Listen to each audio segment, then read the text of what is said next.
Good morning. Good morning. Good morning. Happy post-ecliptic Tuesday. Yes, and we all survived. We're We all here. survived. Apparently, we didn't get pulled up by the rapture, and No. Yep. No. we're not good enough yet. Sadly, it was cloudy where I was, so I only got to see, not see, because we all know what would happen if we tried that, but we only got to witness a little bit of it because of the clouds here. But it was a pretty epic moment for a lot of people. And it was really interesting yesterday listening to how people talk about change and new and freshness that comes and different interpretations that cultures have of eclipses. For example, there are some indigenous cultures that do not look at the eclipse. They stay quiet because they believe it upsets things, the balance of things, and it's like a reshaking of everything. Right. That's my favorite very part. interesting. Yeah. So very interesting. So welcome back to Teamwork Tuesday. We are once again back here in the studio and having ready for some fantastic conversation. If you have a cup of coffee, grab it, get ready, because we're going to talk about decisions today and about how to make more confident choices. Because the reality is that I think probably everybody, maybe not everybody, but most people I know in my life have been indecisive at some point in time. It's real. It's a real struggle, but it's also a choice. In fact, we know that I think about all the different types of ancient wisdoms that talk about and that refer to decisions and making good choices, but literally just making a choice in general. So I think that that's a really great place for us to start as we talk about the power, the confidence that comes from choices. And Carol, you had something interesting this morning. So why don't we start there? Sure. Well, we realized at how many times actually we try and defer a choice by somehow providing another way to make it. So this morning, I pulled a rune from the ancient runes. And the rune I pulled was something called algiz. And for the video, a portion of our show, it looks a bit like this. And it stands for protection. And so when I pulled this rune, one of the messages of it is that it serves as a mirror for the spiritual warrior, the one whose battle is always with the self. And it's interesting because it says further down, don't try to protect yourself from life or pull the veil down and escape by denying what is happening. You will progress, says this rune, knowing that is your protection. But how often is it, and I have done this myself, where I'm at the crux of a decision and I don't want to be the one making it. So I'll read my horoscope, or I'll pull a rune, or I might pull a tarot card, or throw the I Ching. There's something else that I'm looking for to make the decision for me. Yeah. But ultimately, I think what this rune is saying is it's always a mirror for ourselves. Totally. Yeah. I call it the waiting for the real adult to walk into the room and tell me what to do moment in my life. I feel that I've actually been at that place quite often. Yeah, I'm more like the bull in the china shop kind of guy. So, but that's something I've been working on for a while. But we do try and protect ourselves from decisions. And I think that's what I was pointing to, is that if we don't have to make the decision, if the rune says it, or the responsible adult says it, or, somebody else has made the decision for us, there's somewhat of a relief. And yet it creates this mire in workplaces, which is what you were talking about, Colin, earlier, is what happens if no one's making the decision. No one's making the decision, or sometimes they're muddled up in hierarchies and chains of command and things like that. But they do have a big impact on business. I've actually got, in terms of opportunities and lack of production and morale and lack of direction and things like that. There's actually some data here that's interesting. So according to Bain and Company, indecisive leadership can lead to a 15% loss in productivity. So that's 15%. That's quite a bit. A Harvard Business Review study found that companies that excel in decision-making are 5 times more likely to have high growth than companies that are struggling with decision making. How many times? Sorry, could you repeat that? 5 times more 5 times. higher So growth. that I always wonder how they get those statistics, but it does Mhm. point to something. Like Sure, what sure. happens if decisions aren't made is Mhm. there's a tremendous risk to business. Well, another poll, a Gallup poll says companies that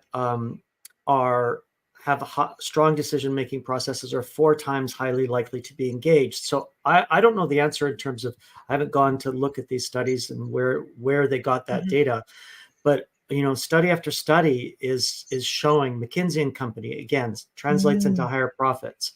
Another one by Institute for Corporate Productivity, likely to be more innovative. Sorry. Yes. So we looked at kind of multiple channels and multiple venues for Yes. data, and it's very impactful. Mm. And we all see that every day with our work too. So Yeah, no kidding. Mm. Yeah. So I guess, the question is how to make more confident choices. So what helps support making choices then? If indecision costs you, and indecision costs you internally as well as externally, then making more confident choices relies on something internal in you. So what allows someone, and let's look at who we know that makes really good choices. And Christal, you spoke about it a little bit earlier. What allows us, for example, in this team, how do we make choices? Oh, yeah. So I think it's also very interesting because even the way that we've titled this episode is how to make more confident choices. So not how to make better choices or the best choice, just more confident choices, because there is a concept that is basically every kind of wisdom teaching in the world talks about the confidence of simply making a choice, and in the actual, when you think about the 12 laws of the universe, one of those universal laws is the law of basically decisiveness. And if we think about it from that perspective, then what creates how can we nurture that within our teams to allow people to operate in that and to be decisive within what they're responsible for? Because we can talk in a minute about what that means when you're leading, different directions from the team that you're within. But just from the perspective of what are the ideal conditions for people to make confident choices? And I think it all comes back to that, one of those things that we talk about all the time here. I know we talk a lot with our clients around this, and it is the element of trust. Yes. So trust is like an intrinsic external, intrinsically known external thing that can be measured, if that makes any sense, in teams. So for example, within the team, I think I'm not speaking out of class when I say amongst the 3 of us in our business, there's a high level of trust in our abilities, in our decision making, that we make. I make confident choices when I'm bringing something to how we work together. I think we all do, because we also know that when we're presenting something, if there is not full agreement, it's not personal. There's a trust level there to begin with, that there's no threat to, I don't feel threatened if I suggest something and then there's discussion, there's pushback on it, because there's a trust level there that we know that there's a reason behind it. But not all people have that. And so the space to be able to make confident choices is not just on one person's shoulders. It's the responsibility of everybody on that team and how they see themselves as a member of that team. And it's somewhat easier when it's the 3 of us, because not only can we have confidence in putting something forward, but we also have confidence to challenge it.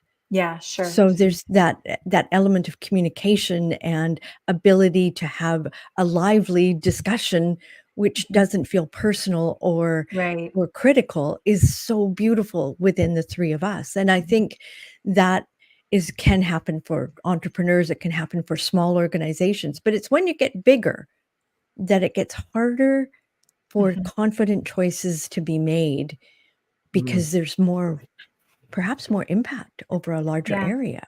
Yeah. Well, And that's, more I think, risk. Yeah. totally more risk, and also maybe more fear, right? Depending Mm. on the culture of the organization. It goes back to the work we do around the leadership toolkit, right? Where you, if you don't have a really solid sort of foundation for yourself of confidence and resilience, then you're going to fall off of that tripod, we call it. But to me, it's almost like confidence now has to be almost like, daily meditation or going to the gym. You almost have to proactively work on it day to day, because of the world we're living in, and how we are bombarded, I think, or the workforce is bombarded every day, whether you're driving to work and listening to the news drone on, and you get to work and you're already broken and depressed, and then you get into work and there's your fear. You've got to have this almost personal protection system around you to deal with all the outside forces, let alone what's going on in your head. Right, So, because so much of that influences who we are in the moment. Mm-hmm. And yet, I also want to invite us to remember that we do make choices multiple times during the day. And so making confident choices is partly recognizing when you've done them before. And yes. On that, like you said, it's that going to the gym piece. It's like, what earrings am I going to wear today? There's teeny tiny choices that we make every moment, which can give us some confidence in making the bigger choices. Because I think we hesitate when there is a risk. We hesitate when either we think that we may cause harm, or it may cause others harm. So when we look at that kind of matrix of decision making, the issues that come up is, how will this impact me? But how will this impact my team? How will this impact the organization? And the higher the challenge, the more likelihood we're going to hesitate or try and defer that choice. Yeah. So we can build it up in small ways so that we feel, like you said, Colin, there's great value sometimes in being the bull in the china shop, to go in and go, we're doing it this way. Right. And then see what happens. Yeah, I mostly meant that towards myself. I try and be a little more pragmatic with people when I'm talking to them. It's more in my head that I just like charge ahead. But yes. So what are some of the things what are some practical things that we can say to leaders today to kind of have a little bit of a checklist for their personal protection system, their confidence and resilience world? You said one before, Christal. It was not Christal, but Carol. You just mentioned reflecting on past decisions, right? And I would add, one of my favorites is trust your instincts and your gut. And I always go back to that book, When the Body Says No, or Blink. Blink is such a great reference. In the nanosecond, right? So your brain gets in the way. I think also this is also a call for we all are worth, as leaders and as humans, taking a moment and understanding and acknowledging and identifying what our personal values are. Because if you know your personal values, there's a confidence that comes in the fact that that's something I value. So I am willing. That's also helps me make decisions, because it gives me a little bit of almost like a matrix or like a rubric or whatever to help make my decisions through. And that was one of the things, Colin, that we had talked about earlier, is how one of the tools that people can have for more confident choices. Because I think that this is a bigger question. It's one thing for us at a level where we have a level of democratized leadership in our business, because we all have very clearly delineated roles in our organization. And we almost have what I would call like an internal decision-making matrix that we work with amongst the three of us from how often we work together. But what if someone is not in that? What if they are not in that if they don't have the luxury, they're new to a team, or they are they're faced with the challenge of maybe they're that middle person in the sandwich, in the decision in the decision making sandwich, where it's like they're responsible for people who they are leading, but they're also at a bit of the mercy of maybe the people who are they're managing them in the organization. What kind of tools can they have in that in those scenarios to be able to make more confident choices? Well, I think the principles are the same. If you look at a decision-making process, it needs to have, basically, you're applying it no matter what. Right. So you need to have the time to reflect. You need to be able to set clear intentions. You need to be able to gather enough information to make those kind of decisions. And you need to give yourself a timeline. I'm going to have made this decision by. Yeah. And to be able to know that there are points at which decisions have to be made to move something forward. Yeah. And then you have to give yourself grace for sometimes those are not going to work. But I think that process of, as you said, democratizing is important to some degree.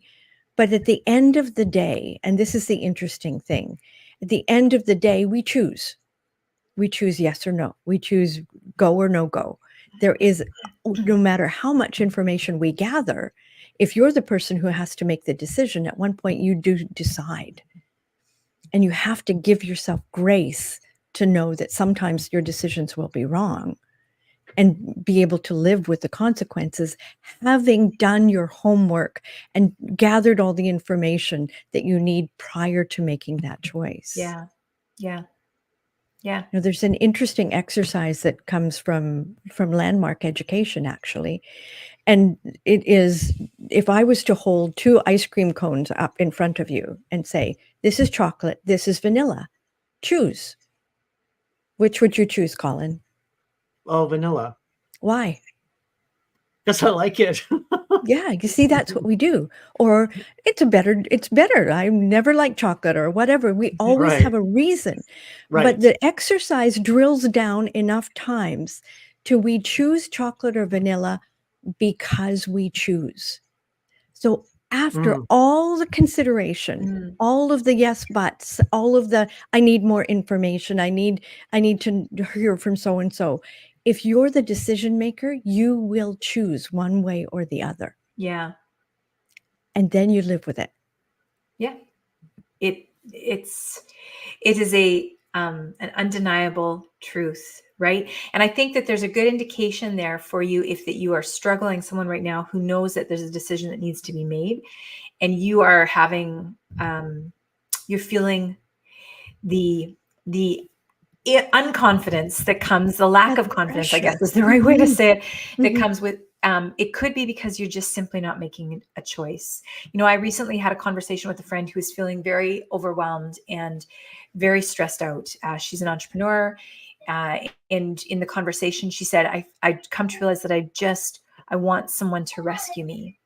And I think that that's a very common, unspoken feeling that we can all have. That's just a very real human response is I want someone else to rescue me. I want someone to make the decision for me because I just am scared to, I'm scared to move past this literal like fork in the road, but I have to choose one or the other.